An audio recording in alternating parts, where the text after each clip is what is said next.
E o Wi-Fi do meu namorado, que conectou sozinho no Wi-Fi da casa da minha gerente? Eu trabalho há 10 anos na mesma empresa. E quando eu entrei para trabalhar nessa empresa, entrou também uma outra moça junto comigo. Então, como a gente era as novatas, a gente acabou pegando amizade. E essa amizade, gente, durou assim todos esses anos. Até que há 2 anos atrás, essa minha amiga, ela virou gerente da loja. E eu fiquei muito feliz por ela, porque, gente, ela era uma pessoa muito boa. Enfim, há 1 ano atrás, eu comecei a namorar. Então, sempre, quando dava, a gente dava rolê de casal. No caso, eu com o meu namorado e essa minha amiga com o marido dela. E, gente, assim, a gente sempre teve liberdade de brincar um com o outro. Eu sempre zoei o marido dela, ela sempre zoou o meu namorado, vice-versa. Sempre teve respeito na nossa amizade. Até que esses dias, essa minha gerente, ela comprou uma calça e não serviu nela. Então, ela perguntou pra mim se eu queria comprar. E eu disse que sim. Então, um certo dia, eu combinei com o meu namorado dele me buscar no trabalho. E do meu trabalho, a gente foi direto para casa da minha gerente para eu poder pegar a tal calça. Quando a gente chegou na casa da minha gerente, eu chamei ela umas 3, 4 vezes. Ela não saiu, ela não respondeu. Tentei ligar pelo WhatsApp, mas ela também não me atendeu. Então pensei comigo, vou ligar de chamada, né, normal, sem ser pelo WhatsApp. Só que eu estava sem crédito, então eu pedi o celular do meu namorado para poder ligar para ela. Quando eu pedi o celular dele, eu percebi que ele ficou um pouquinho incomodado em dar o celular, só que ele deu. E assim que eu peguei o celular dele, eu vi que o celular dele estava conectado no Wi-Fi. E quando eu fui ver de quem era o Wi-Fi, era simplesmente o Wi-Fi da casa da minha gerente. Sendo que nunca o meu namorado tinha entrado ou tinha ido lá, pelo menos não comigo. Como ela não saiu para me atender, eu fui embora. E assim que a gente chegou em casa, eu perguntei pro meu namorado o porquê que o Wi-Fi dele conectou sozinho no Wi-Fi da casa da minha gerente. Só que ele, gente, ele insistiu até o último que ele não sabia o porquê. Tá bom. No dia seguinte, eu fui trabalhar, só que eu não falei nada. Eu fiquei na minha. Não falei nada pra minha gerente, até que a gente foi almoçar no mesmo horário. E enquanto ela colocou a marmita dela pra esquentar, ela deixou o celular dela em cima da mesa e foi fazer xixi. Nisso, o celular dela começou a vibrar e eu vi que era uma ligação. E quando eu fui ver, era uma ligação, gente, do meu namorado. Então eu atendi e tentei me passar por ela. E assim que eu atendi, ele perguntou se ela podia falar e eu disse que sim. Foi então que ele disse que iria para casa dela naquele dia quando saísse da minha casa. Mas assim que eu fui responder ele, a gerente entrou na cozinha e pegou o celular da minha mão. Eu e ela acabamos brigando feio dentro da loja. Chamaram até o dono, gente. Ele veio, deu suspensão para nós duas. Mas claro que não tinha clima, não tinha como eu continuar ali. Então eu fui pedir as contas. Mas graças a Deus, assim, Deus é tão bom comigo que 1 semana depois eu já consegui outro trabalho, já entrei para trabalhar nessa empresa. E eu tô até hoje nesse atual trabalho meu. O marido da minha gerente, ele até ficou sabendo, gente. Só que, tipo assim, ele é caminhoneiro, ele não para em casa. Então, tipo, ele nem ligou, porque eu acho que ele não para em casa, então eu acho que pra ele nem faz diferença. Os dois continuam, sim, juntos, no caso, a minha gerente com o marido dela. Sobre o meu namorado, eu não sei, mas obviamente os dois devem ter alguma coisa ainda. O meu ex, no caso, ele ficou um bom tempo ainda, gente, no meu pé. Só que quando ele viu que realmente eu não queria mais mesmo, ele acabou, graças a Deus, desistindo. E o ladrão que voltou pra me defender do meu namorado. Fica aí que tem história nova. Bom, essa história aconteceu no início do ano passado. Eu estava namorando com um rapaz que, assim, eu era muito apaixonada por ele há muitos anos. Eu já conheço ele há bastante tempo. E o meu sonho, assim, sempre foi que ele me olhasse com outros olhos. Ele sempre demonstrou que não gostava muito de mim, que não tava nem aí e tal. Mas eu tinha tanta aquela paixão por ele, eu tinha o sonho que ele se apaixonasse por mim. Até que eu consegui finalmente que ele me olhasse. E aí a gente começou a ficar por um tempo, começamos a namorar, mas nunca foi aquele namoro de, meu Deus, ele é super apaixonado por mim e tal. Eu aceitava as poucas migalhas que ele me dava. Eu gostava tanto dele que qualquer mínimo de atenção que ele me desse, eu aceitava. E na minha cabeça, eu tava arrasando, na minha cabeça ele era super apaixonado por mim. Só que é óbvio, com o tempo, né, não demorou muito pra ele começar a me tratar mal, pra começar a me ofender, pra começar a se transformar num cara que eu realmente não gostava. Mas eu tinha uma dependência emocional tão grande em cima dele que, por mais que ele me tratasse mal, por mais que ele fosse agressivo comigo, eu não conseguia me libertar dele, porque eu realmente gostava muito dele. E hoje em dia eu acho que, parando pra pensar, eu acho que ele só fazia isso, de me tratar mal, pra ver se eu saía do pé dele. Porque várias vezes ele tentou terminar comigo e eu não deixei. Várias vezes ele tentou me largar e eu não deixei. Então eu agora, parando pra olhar, talvez ele até começou a me tratar mal pra ver se eu saía do pé dele. Mas eu não saía, né?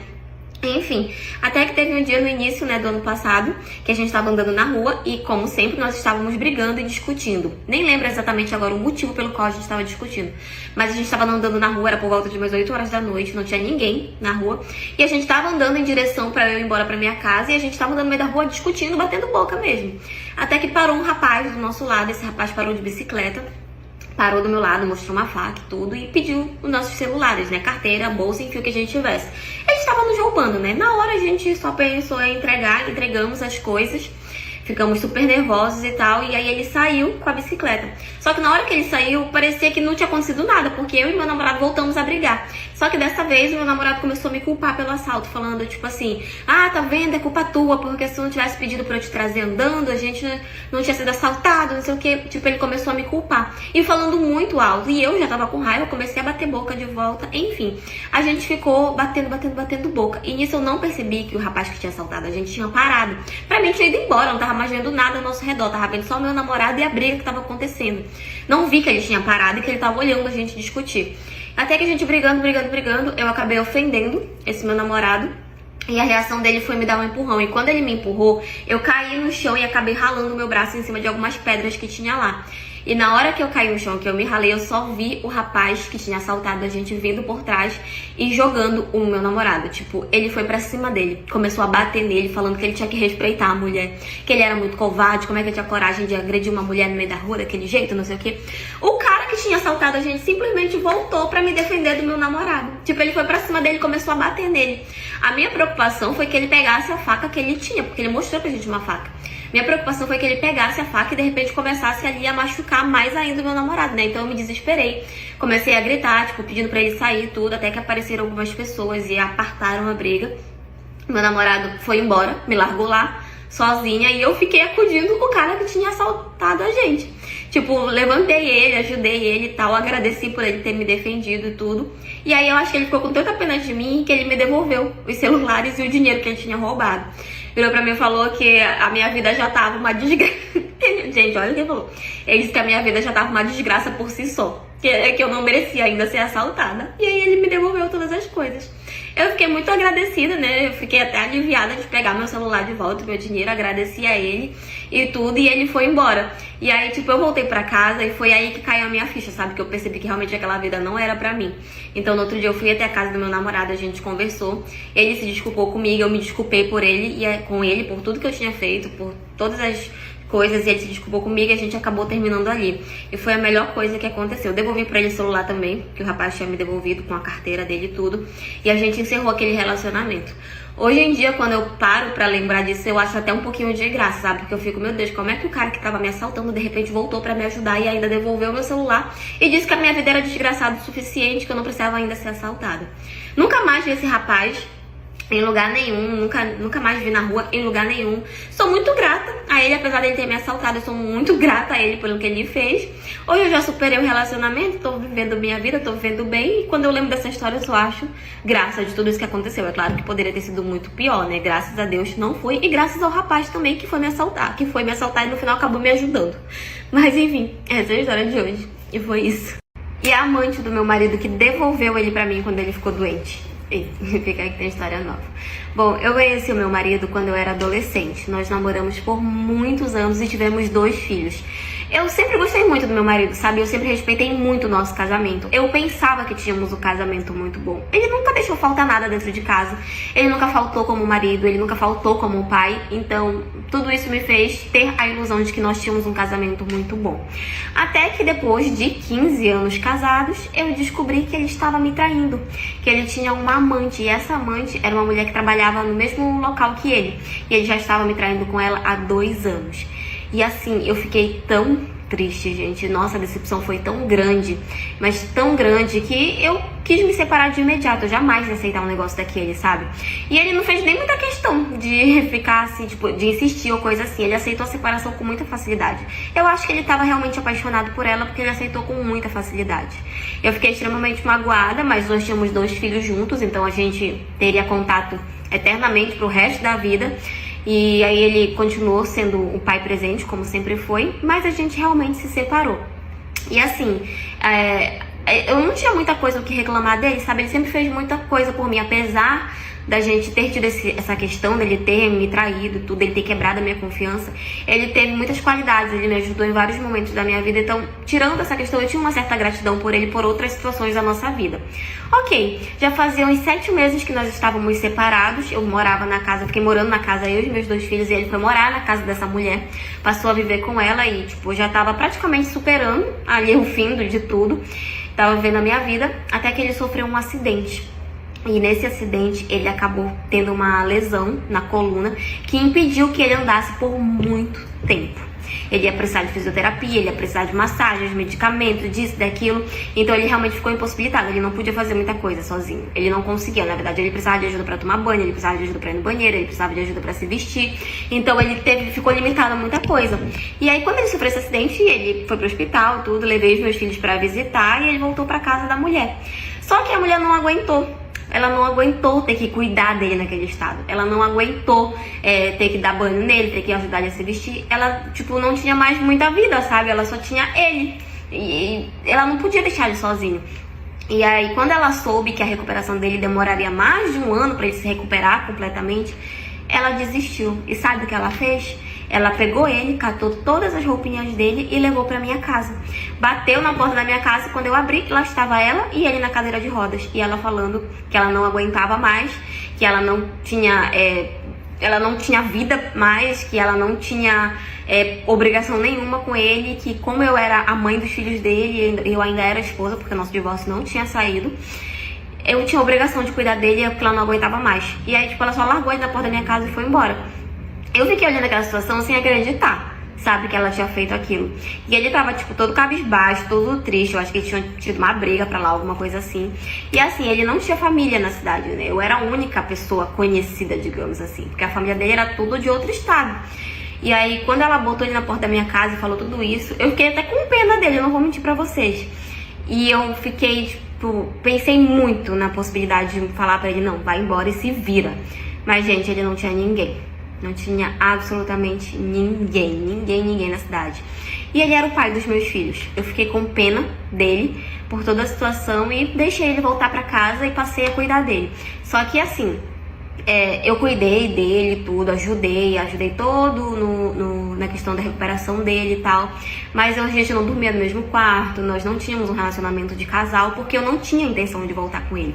Eu não tinha perdoado ele, nem nada, eu não sentia mais aquele amor e tal. Eu só cuidei dele porque ele era o pai dos meus filhos e porque eu realmente fiquei com pena dele naquela situação. Foram quase 2 anos até ele se recuperar completamente e na cabeça dele a gente tinha voltado. Na cabeça dele nós iríamos ser um casal novamente, ser felizes e tudo, mas eu falei pra ele que não. E que agora, naquele momento em que ele já estava recuperado, ele poderia voltar a viver a vida dele, sair de casa, procurar um canto pra ele, voltar pro trabalho dele de forma integral como era antes. E ele não aceitou muito bem. Na cabeça dele eu ia voltar. O fato de eu ter ajudado ele era porque eu estava perdoando, mas não.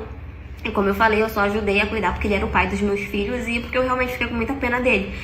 E assim, ele tentou insistir, ele vinha na minha porta, ele se ajoelhava, ele chorava, falava que ele tinha perdido a mulher da vida dele, que ele tinha me trocado por uma mulher que não valia a pena e tudo, e que eu tinha demonstrado que eu era uma pessoa boa e tal.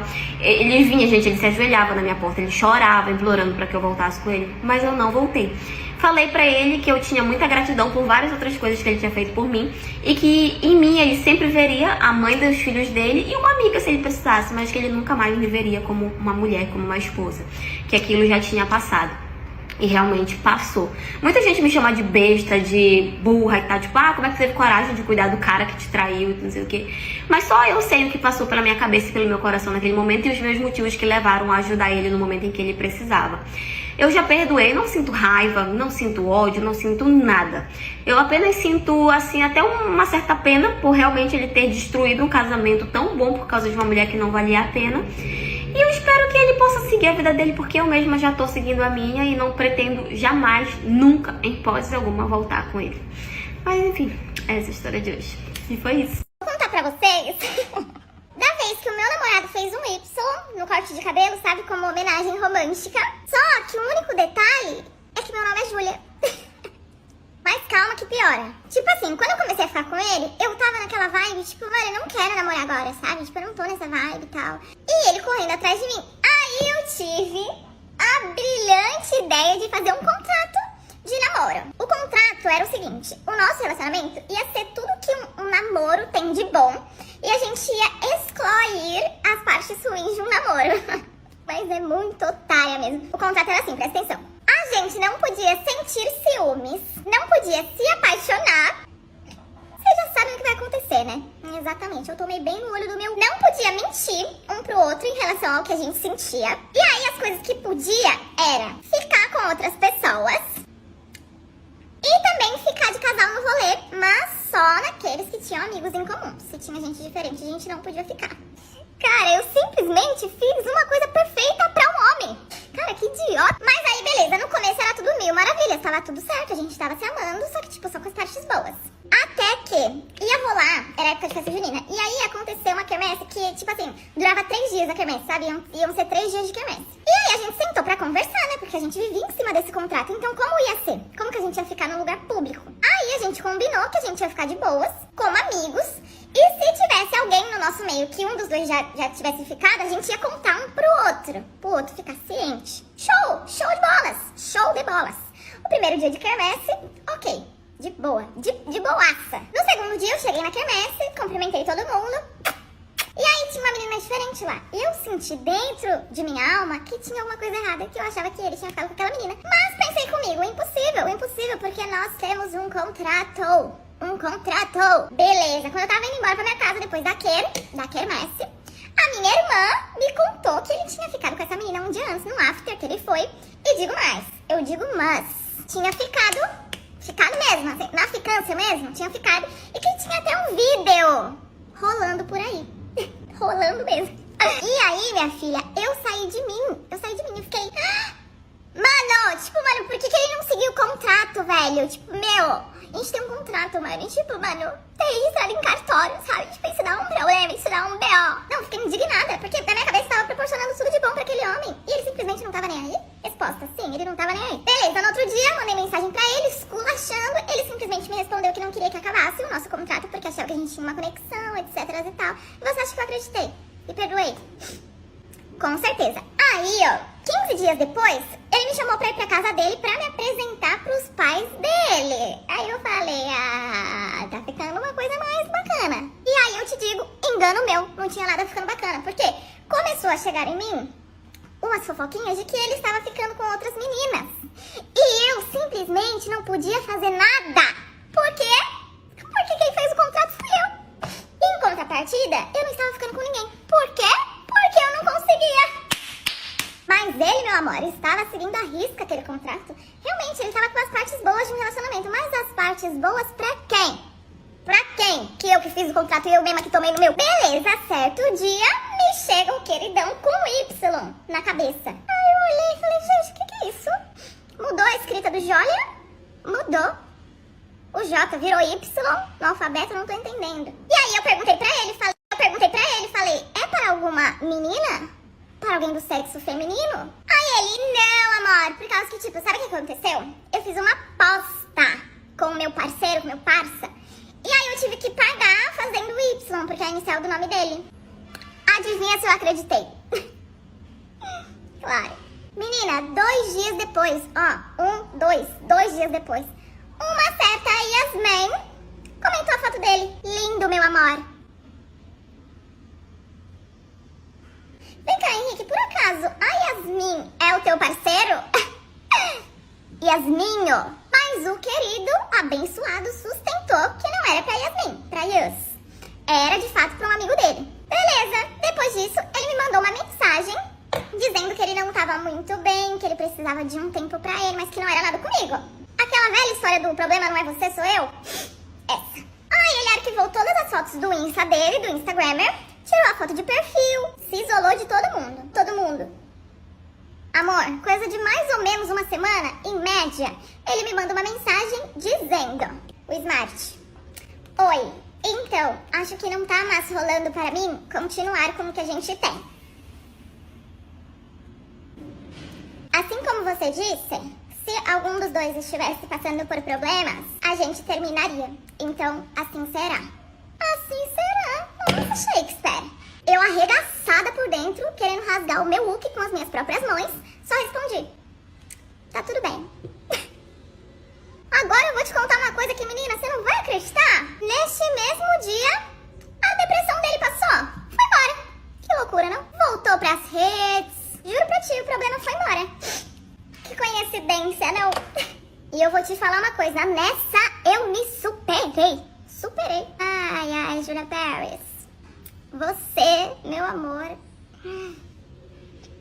Eu bato até palma.